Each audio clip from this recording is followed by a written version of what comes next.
El Ministerio Internacional Reinando en Plenitud presenta el estudio bíblico de hoy. Pastor Jorge Matallana. Amados hermanos y amigos, gracias al Señor por darnos la oportunidad una vez más de que nos acerquemos a su hermosa palabra. Estamos viendo el tema del hombre espiritual y hoy vamos a mirar algo trascendental y maravilloso. Y es el tema de hoy, la caída del hombre. Y les invito para que hagamos una oración. Amado Padre, te doy gracias en el nombre de mi Señor y Salvador Jesucristo. Gracias por esta oportunidad de acercarnos a tu palabra. Gracias por mis hermanos que nos acompañan y que ven estos videos con amor y con el deseo de crecer espiritualmente. Gracias, Espíritu Santo, por ser nuestro guía, nuestro maestro, quien nos instruye y quien nos enseña a través de esta preciosa palabra de Dios. Todo lo agradecemos, Padre, en el nombre del Señor Jesucristo. Amén, amén y amén. Como ya les dije, amados, el tema es la caída del hombre. Y hay muchas cosas que tenemos que considerar en este tema tan importante. Entender, por ejemplo, que el hombre que Dios creó es muy diferente al resto de la creación. El hombre, al igual que los ángeles, tiene un espíritu.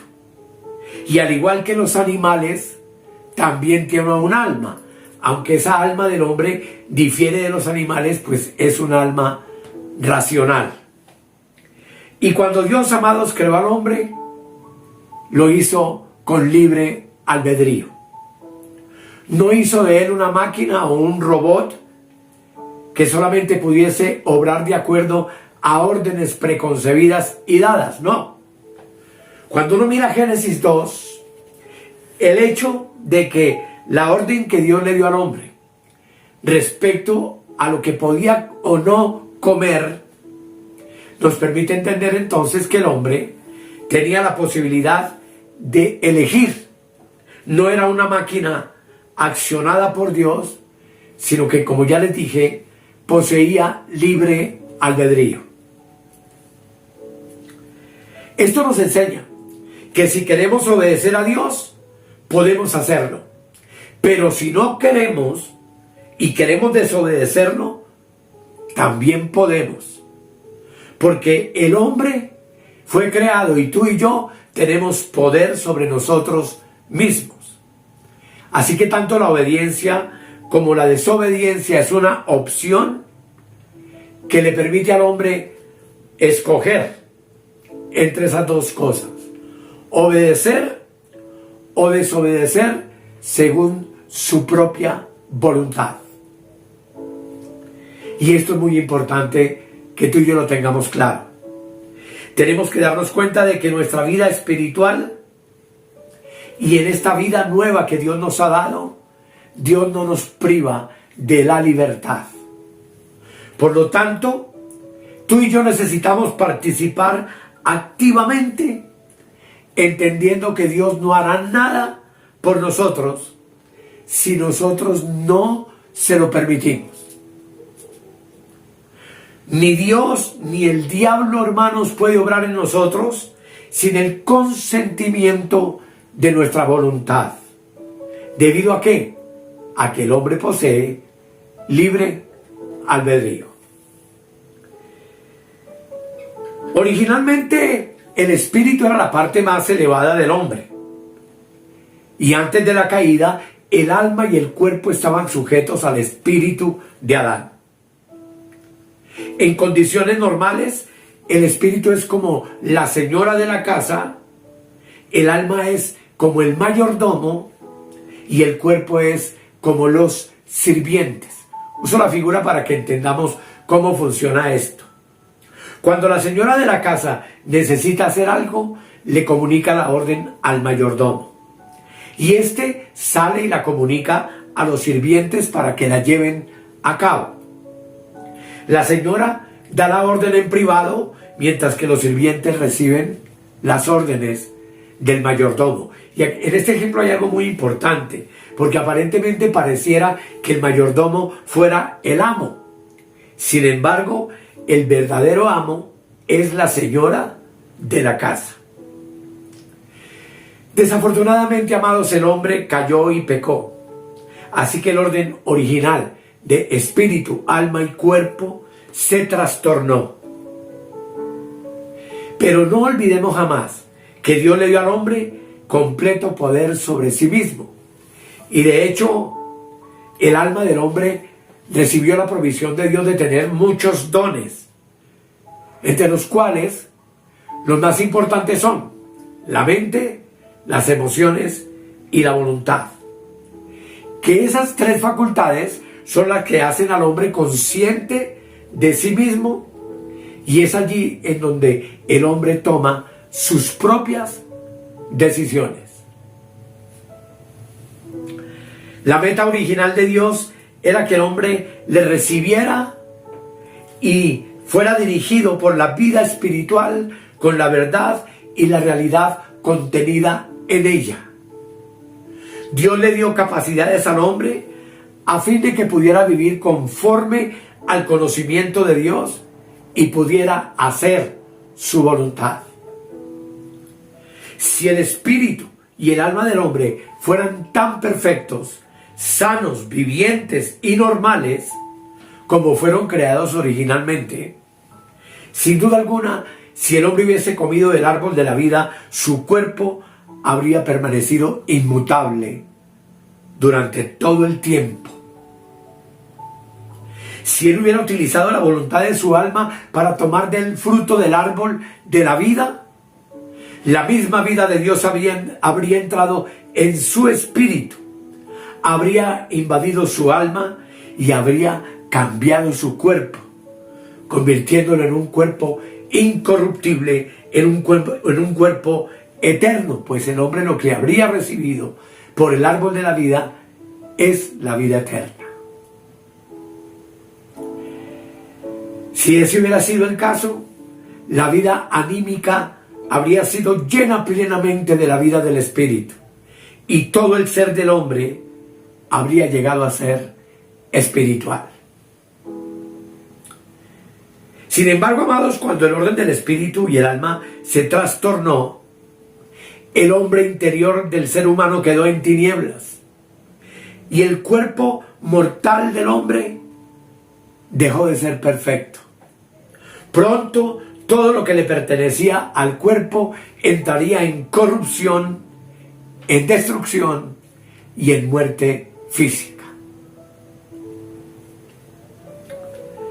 Sabemos también, amados, que el alma del hombre no escogió el árbol de la vida, lamentablemente, sino el árbol del conocimiento de la ciencia, del bien y del mal. Y dice Génesis, notemos lo importante, capítulo 2, versículos 16 y 17.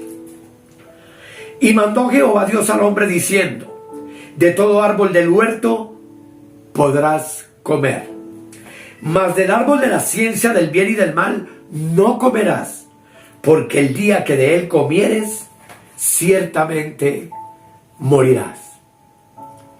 Notemos que Dios le prohibió a Adán comer del fruto del conocimiento de la ciencia del bien y del mal, y le advirtió que el día que Adán comiese de ese árbol, ciertamente moriría.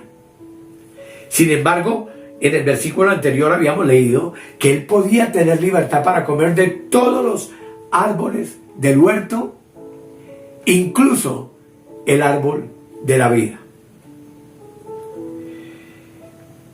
Me llama mucho la atención, amados, que Dios en este capítulo menciona intencionalmente el árbol de la vida primero. Luego habla del árbol del conocimiento de la ciencia del bien y del mal.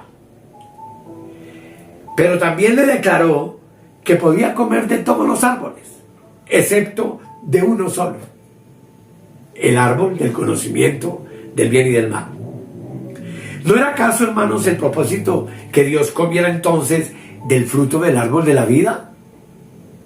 Ese es un hecho innegable. Ese era el propósito de Dios.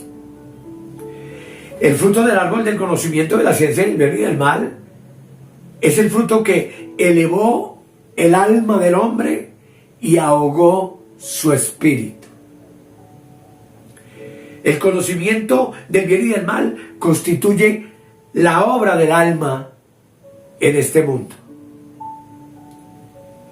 Dios le prohibió al hombre que comiera de ese fruto, no solo con el fin de probar al hombre, sino porque sabía que dentro de él, del hombre, estaba la vida espiritual y la vida anímica, y que si el hombre comía del fruto prohibido, su vida anímica se desarrollaría y su vida espiritual moriría.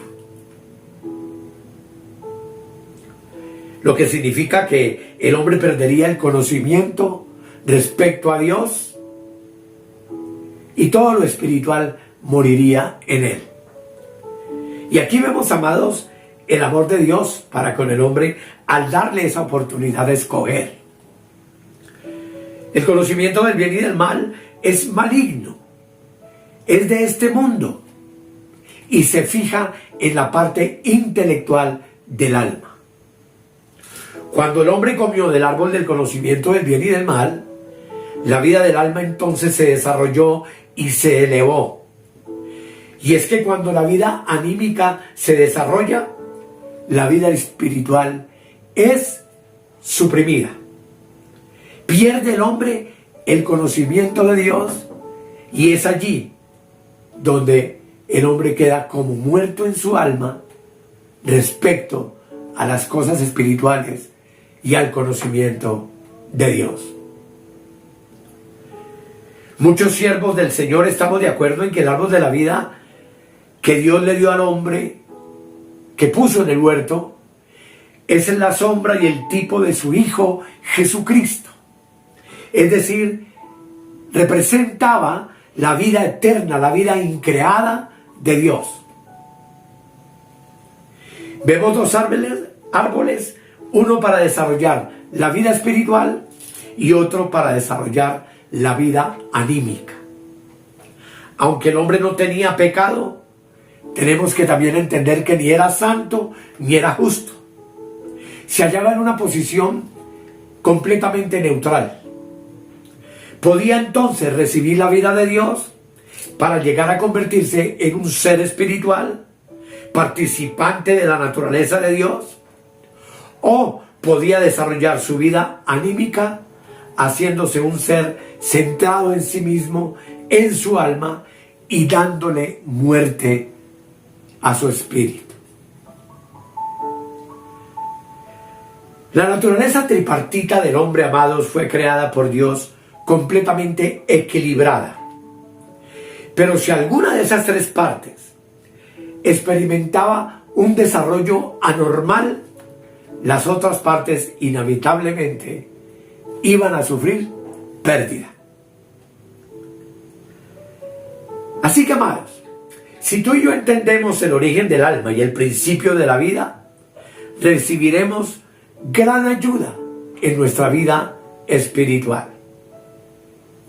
Hemos de entender que el espíritu proviene de Dios y que ha sido dado por Él.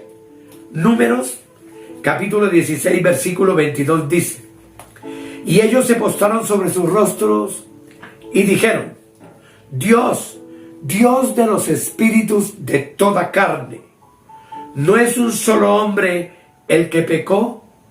¿Por qué airarte contra toda la congregación? Así que aquí entendemos que Dios es Dios de todos los espíritus que habitan en toda carne. Pero entendemos entonces que el alma no puede tener una relación directa con Dios. Fue producida cuando el espíritu entró en el cuerpo, como ya vimos al comienzo. Y podríamos decir que el alma se caracteriza por su asociación con la creación, que es una vida creada, y que se halla en la esfera natural. De por sí, hermanos, la vida anímica, en lugar de mayordomo, si no permite que el espíritu sea el amo, no va a ser de mucha utilidad. Porque en sus decisiones el hombre solamente puede disfrutar y recibir la vida de Dios y relacionarse con Dios en esta vida es por medio del espíritu. Pero si la vida anímica se desarrolla, suprime al espíritu, someterá la conducta del hombre a la esfera de lo natural, es decir, a la esfera de la carne, incapacitándolo para hacer una vida sobrenatural, increada por Dios, como es la vida tuya y mía, cuando tú y yo nacimos de nuevo y cuando Dios nos hizo sus nuevas criaturas, como ya hemos visto en tantos temas. En el huerto, cuando el hombre comió del árbol del conocimiento de la ciencia del bien y del mal, su vida anímica se desarrolló y le dio muerte a su vida espiritual. Y cabe mucho la importancia de mirar cómo Satanás, hermanos, empezó con hacer una pregunta. Él sabía que haciendo una sugerencia y despertando un interrogante en Eva iba a tener que ejercitar su mente, que forma parte de su alma, para pensar. Si Eva hubiera estado dispuesta a sujetarse al control del espíritu, habría rechazado por completo las insinuaciones que Satanás le hizo en el huerto. Sin embargo, ella decidió responder la pregunta. Para ello tuvo que utilizar su mente y en ese momento ella comenzó a actuar independientemente de su espíritu. Traspasó los límites del espíritu. Además, no podemos ignorar, hermanos, que la pregunta de Satanás estaba llena de errores. Le formuló la pregunta de modo capcioso para que Eva pensara y tratara de corregir el error de lo que Satanás le insinuó. De esa manera, la mente se activó más y más en Eva. Y Eva entonces fue mucho más allá, pues adulteró la palabra de Dios. El enemigo la tentó diciéndole que si comía, sus ojos se abrirían y que ella sería como Dios, conociendo el bien y el mal. Y amados, en Génesis 3:6 dice la palabra: y vio la mujer que el árbol era bueno para comer y que era agradable a los ojos y el árbol codiciable para alcanzar sabiduría. Ese fue el racionamiento, lo que razonó Eva en su mente. Ya Satanás había estimulado sus pensamientos, que son facultades de su alma. Y después dio otro paso y sedujo la voluntad de Eva y ella pecó. Esto nos da una lección muy importante, amados, y es que la obra del enemigo comienza siempre por una necesidad física. Primero le dijo que comiera del fruto, lo cual estaba relacionado ¿con qué? Con su cuerpo. Después avanzó y la tentó en su alma al decirle que si su cuerpo tomaba el fruto, sus ojos se abrirían y que ella conocería el bien y el mal. Le indicó que su búsqueda, el de conocimiento, era legítima, pues le promete que va a ser ella igual a Dios, a su creador. Como resultado, el espíritu de Eva se rebeló contra Dios, pues puso en duda la intención que Dios tuvo al prohibirle que comiera de ese fruto. La tentación de Satanás viene primero al cuerpo, luego alcanza el alma y por último llega al espíritu. Y después de que Eva, amados, fue tentada, determinó en su voluntad algunas cosas. Número 1, que el árbol era bueno para comer, lo cual atañe a los deseos de la carne. Su carne fue estimulada primero. Número 2, vio que era agradable a los ojos, lo cual se relaciona con los deseos de los ojos. O sea, que tanto su cuerpo como su alma habían sido engañados. Y número 3, vio que el árbol era bueno para alcanzar sabiduría, lo cual tiene que ver, como veremos más adelante, con la vanagloria de la vida, con tratar de adquirir un conocimiento prohibido, apartándose de la dirección del Espíritu de Dios en su espíritu. La palabra codiciable indica que la parte emotiva y la voluntad yacen en el alma, y esas dos facultades se activaron en Eva. La función del alma había sido puesta en movimiento, y una vez que el alma toma el control, ya no había forma de detenerla. Ella había dejado de ser simplemente un espectador en el huerto, y su inclinación y su deseo por el fruto se despertaron. De hecho, amado, la parte emotiva es un amo peligroso en el hombre. Y hacemos una pregunta: ¿por qué surgió el deseo? Esto nos permite responder que no solo los deseos de la carne y los deseos de los ojos comenzaron a ser exigencias en Eva, sino que la curiosidad del alma la incitó y la llevó a ir mucho más lejos. Aquello, pensó ella, me hará sabia. La actividad del alma muchas veces puede ser detectada, hermanos, cuando descubrimos que aspiramos a adquirir sabiduría y conocimiento. Y eso incluye, amados, el conocimiento espiritual. No esperar en Dios, no tener confianza plena en la guía del Espíritu Santo, tratar de incrementar nuestro conocimiento con la ayuda de la mente o con los libros que otros han escrito o lo que otros han dicho, son actividades de la carne y van a traer un grave perjuicio espiritual al creyente. Ya que si vemos bien, hermanos, la caída del hombre vino por anhelar conocimiento. Y por ese motivo, Dios usó la insensatez de la cruz para destruir la sabiduría de los sabios. El origen de la caída fue el querer tener poder intelectual.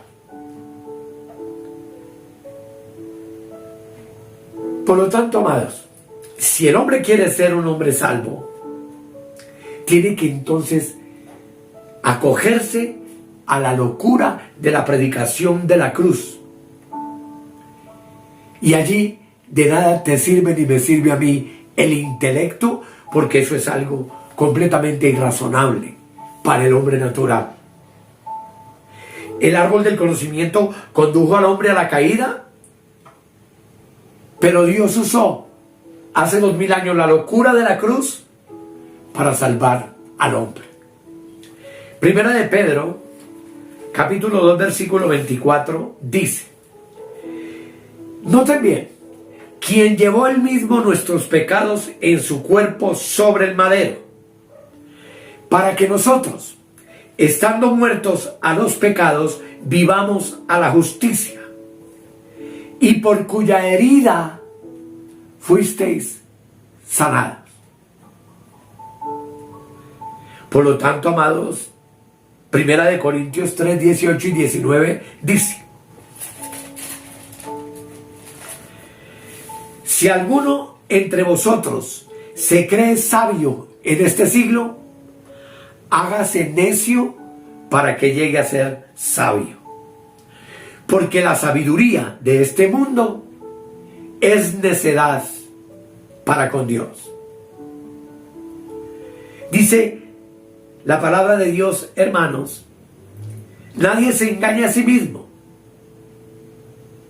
Si alguno se cree sabio en este siglo, ¿qué tiene que hacer? Hacerse ignorante. ¿Para qué? Para poder adquirir sabiduría.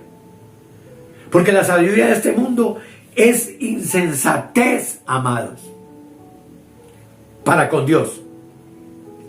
Y Él prende a los sabios en la astucia de ellos. Lo que implica que la rebelión de Adán y Eva los condujo a desarrollar su vida anímica. Y como resultado, el espíritu perdió su posición y cayó hundiéndose en tinieblas. Las tinieblas en la Escritura es falta de conocimiento del misterio y de la sabiduría de Dios. Así que, amados, entonces, las partes más importantes del alma son la mente, las emociones y la voluntad. Podríamos decir sin equivocarnos que la voluntad es el amo del hombre, ya que es el órgano donde el hombre decide. La mente es el órgano pensante y la parte emotiva es el órgano que puede amar, desear, etc. El apóstol nos dijo en 1 de Timoteo 2:14, mire tan importante esto, amados. 1 de Timoteo 2:14. Dice la palabra de Dios: y Adán no fue engañado, sino que la mujer, siendo engañada, incurrió en transgresión. Y en Génesis 3:13, veamos la reacción de Adán. 3:13. Dice la palabra: entonces Dios dijo a la mujer: ¿qué es lo que has hecho? Primero habla con la mujer. Y dijo la mujer: la serpiente me engañó y comí. Y en el verso 12 dice: y el hombre respondió: la mujer que me diste por compañera me dio del árbol y yo comí. No dice me engañó. Así que Adán no fue engañado. Él comió usando su libre albedrío. Después de uno leer, amados, considerablemente la historia de la tentación y la caída, uno puede ver cómo Adán entonces no fue engañado. Su mente estaba lúcida. Sabía que el fruto les estaba prohibido y aún así lo comió. ¿Debido a qué? A sus emociones, a su parte afectiva. Demostró que amaba más a Eva que a Dios. Adán sabía que todas las palabras eran ardides del enemigo. Pero cuando leemos las palabras del apóstol, nos damos cuenta entonces que Adán pecó deliberadamente. Y no como Eva, que pecó por haber sido engañada. Amados, Adán amaba a Eva más que a sí mismo. La idolatró y la amó tanto que se rebeló contra el mandamiento del Señor por causa de ella. Y qué lamentable, amados, es todo esto. Porque entonces su cabeza fue controlada por su corazón y su razón fue vencida por su amor. Así que, amados, que el Señor nos ayude. En el próximo tema veremos qué fue lo que hizo Dios para poder recuperar al hombre, para poderle volver a dar vida espiritual al hombre.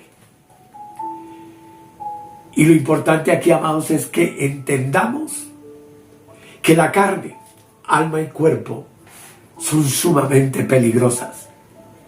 Fácilmente pueden hacernos caer en un momento determinado. Y en un momento determinado que tú y yo caigamos, no hay a quien culpar. Tú y yo ya no tenemos a quien culpar. Ni a Satanás, ni a Dios, sino a nosotros mismos. Porque habremos descuidado nuestra salvación tan grande que hemos recibido en Cristo Jesús, el Señor. Así que en el próximo tema, amados, los invito para que veamos lo que tuvo que hacer Dios para restaurar la vida espiritual del hombre. Oremos. Señor, gracias. Yo sé que todo esto es muy difícil de explicar y de trazar, pero gracias. Porque lo que tú quieres es que tu pueblo entienda, que la iglesia de Cristo entienda cómo tú, mi Señor, viniste para liberarnos de los deseos pecaminosos del cuerpo y del alma, para hacer de nosotros una nueva creación por medio de la cruz y para darnos de nuevo vida eterna en nuestro espíritu, en el cual hoy habita el Dios eterno del cielo por medio de su Hijo y del Espíritu Santo, y donde entendemos que es la única manera de poder conocer y entender el misterio de Dios. Gracias por mis hermanos y hermanas, gracias por tu palabra, Señor, y gracias, Espíritu Santo, por ser nuestro guía, por darnos luz, por alumbrar los ojos de nuestro entendimiento que están en nuestro espíritu, quienes a su vez comunican la verdad a nuestra mente, y nuestra mente entonces puede comprender este misterio maravilloso que de ninguna otra manera podríamos comprender, sino solo mediante el Espíritu Santo que habita en nuestro espíritu. Amén. Amados, muchas gracias por su atención. Les invito a que le den like al video, a que se unan a nuestro canal de YouTube, a que no se olviden que tenemos un grupo de estudio, el número del cual lo coloco aquí en la parte inferior, para que estemos interactuando, para que estemos contestando inquietudes, preguntas, para que tengamos una relación a través de la red mucho más personal y cercana. Gracias, amados, por acompañarnos en este glorioso proceso. Y oro para que el Señor les dé sabiduría y a mí me brinde en mi espíritu la expresión para poder explicar todas estas cosas que son demasiado maravillosas y que no se pueden explicar sino espiritualmente. Muchas gracias por su atención y nos vemos en el próximo tema. Un abrazo para todos.